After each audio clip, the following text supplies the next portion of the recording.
मित्रांनो, मी मगर धर्मसिंग प्रभात ॲग्रीबायोटेक कंपनीकडून सर्व शेतकऱ्यांचं हार्दिक स्वागत करतो. शेतकरी मित्रांनो, आज आपण मालेगाव तालुक्यातील आघार या गावी आलो. तर काकांनी कोणतं वाण लावलेलं आहे आणि त्या वाणाचं वैशिष्ट्य काय आहे ते काकांकडून जाणून घेऊया. काका, तुमचा परिचय द्या आधी.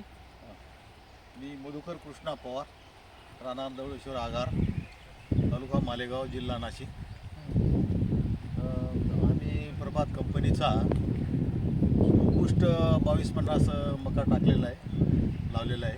तर शेतकरी मित्रांनो, काकांनी प्रभात ॲग्रीबायोटेक कंपनीचा रोबुस्ट 2250 हा वाण लावलेला आहे. तर काका, याचं वैशिष्ट्य काय, शेतकऱ्यांना काय सांगू इच्छिता तुम्ही? वैशिष्ट्य असं आहे की त्याची जी ग्रोथ आहे ती जास्त लवकर वाढतात.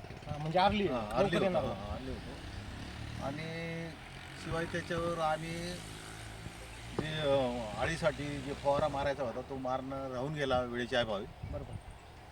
तरी पण अळीचं प्रमाण फार कमी आहे त्याच्यावर. तर शेतकरी कमी मित्रांनो, म्हणजे जवळजवळ नगण्य नाहीच आहे. 1% तर जवळ. शेतकरी मित्रांनो, काकांचं असं म्हणणं आहे की त्यांनी वेळेअभावी, माणसाअभावी स्प्रे घेतलेला नाही आहे, अळीचा कोणताही स्प्रे घेतलेला नाही आहे, तरीसुद्धा अतिशय सुंदर अळीचं प्रमाण त्यांचं नाहीच आहे जवळजवळ, असं काकांचं म्हणणं आहे.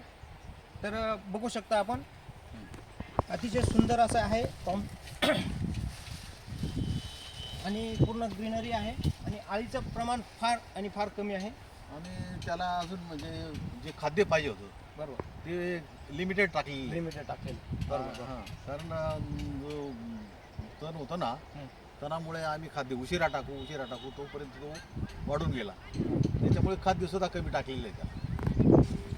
तर शेतकरी मित्रांनो, पाहू शकता, अतिशय सुंदर असं वाण प्रभात ॲग्रीबायोटेक कंपनीचा रोबुस्ट 2250 अतिशय सुंदर वाण आहे.